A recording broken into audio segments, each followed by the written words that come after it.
Our today's topic is New Economic Policy 1991.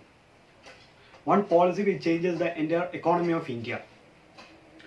Actually, what is this new economic policy, or it's also called as LPG? It's not like our liquid petroleum gas.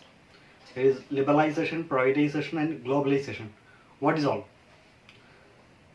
That till 1991, at the time of 1991, we faced a lot of criticisms regarding our economic policy from India world, or even at least we can say from the World Bank and other financial organizations from international level.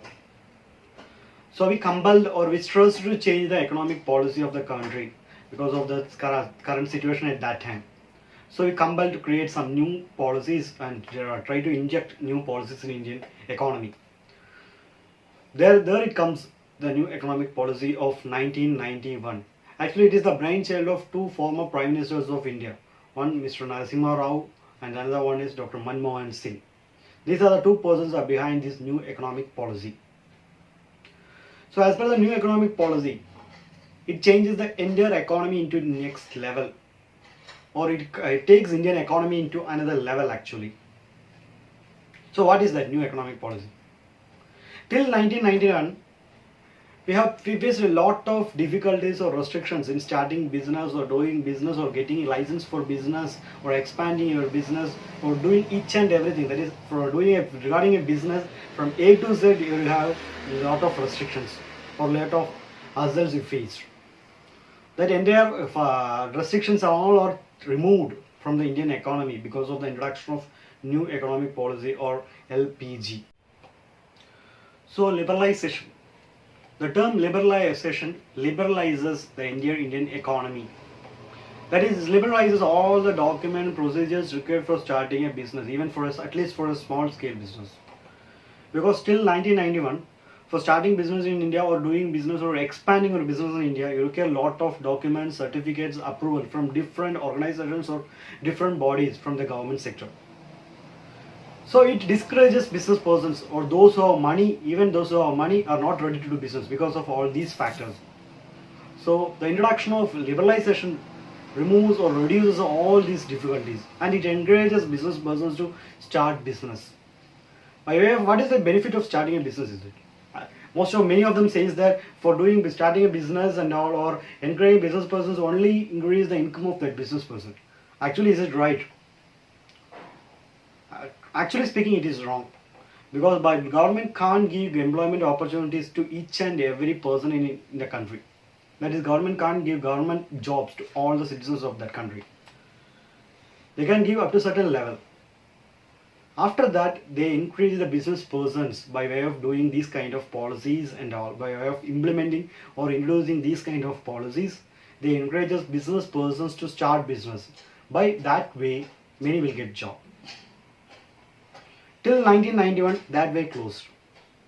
Once the introduction of new economic policy, that is the term called liberalization, we got a new opportunity, or we opened a new window for job opportunities.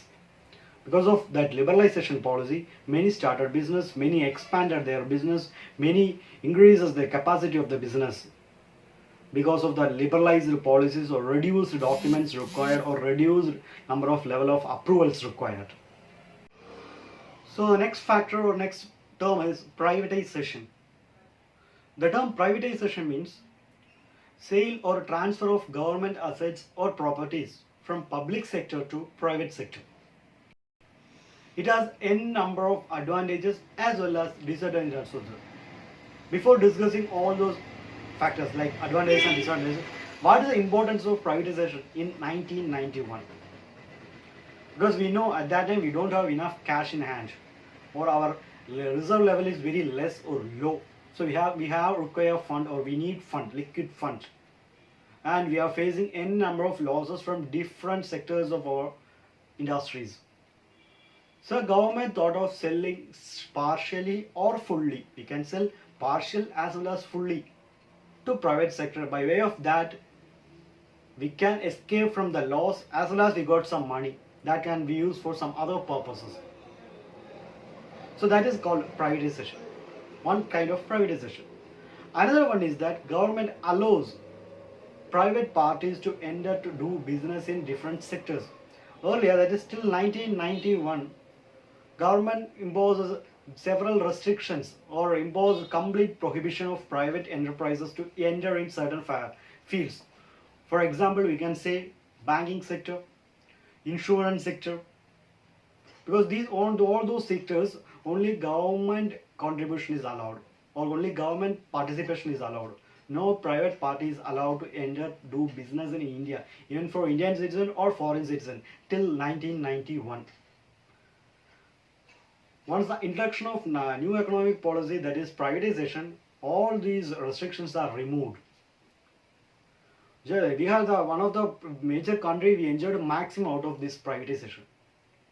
Because once the privatization allowed in banking sector, many private parties are came to picture, and they started their own business in banking and insurance sector. Because of that, now we are enjoying different technically improved services from the banking sector. That's one of the major benefits of privatization, and it increases the competitiveness of the employees as well as the efficiency of the employees. That is because once private firms started to do business with their more developed or up-to-date technologies, automatically government sector is compelled to cope up with that. Otherwise, they will be knocked out from the market. That is one of the major benefits of privatization. Even till now also, even in every year budget, government increases the cap. The term is called cap, that is number, the percentage. How much percentage a private party can invest in business in India. For certain fields it is allowed up to 100%, for certain fields it is allowed up to 49%, for certain fields it is allowed up to 74%. That cap will be decided by the government of India. So the last and most important factor in the new economic policy is globalization. That is, under globalization, the entire world is considered under one single roof. That is, there is no restriction of any flow of activities. So globalization enables the free flow of 4 M's from one country to another country without any borders or any restrictions. That free 4 M's are men, money, material and machinery. There is no restrictions of these 4 unless there is a local guidelines or local law from that particular country or the government. And this globalization enables or increases the position of India in the entire world, because India is the capacity of 130 crore plus people. So India, the world considers India as one of the biggest market for their products. So every country are compete each other to sell their products to India in Indian markets. Thus that increases the standard of living of Indian people, plus that increases the quality of the product from whatever products we got. Even from local buyers, from our local sellers, compelled to increase their quality of the product because of the heavy competition, because we are getting products from different countries, no? So you need to, every product here producing in India, you must be export level quantity products, because that much quality product we are used to already because of this globalization. So thus, in short, we can say globalization changes the entire world's look in the Indian economy, or India world's perspective against Indian economy. And Indian economy opens to the entire world. Anyone can come and do the business unless there is a rules and regulations. You need to follow that, and the business must be legal. Apart from that, everything is free. There is no high restrictions. There is no red tapeism here in India. All just because of this new economic policy. So we can proudly and classify Indian economy, the Indian economy, into 2. Before the introduction of new economic policy and after the introduction of new economic policy. That much change happens just because of the introduction of new economic policy. Whatever the benefits, whatever the services we are enjoying right now from different sectors of the business world or from different government departments, all just because of the introduction of new economic policy.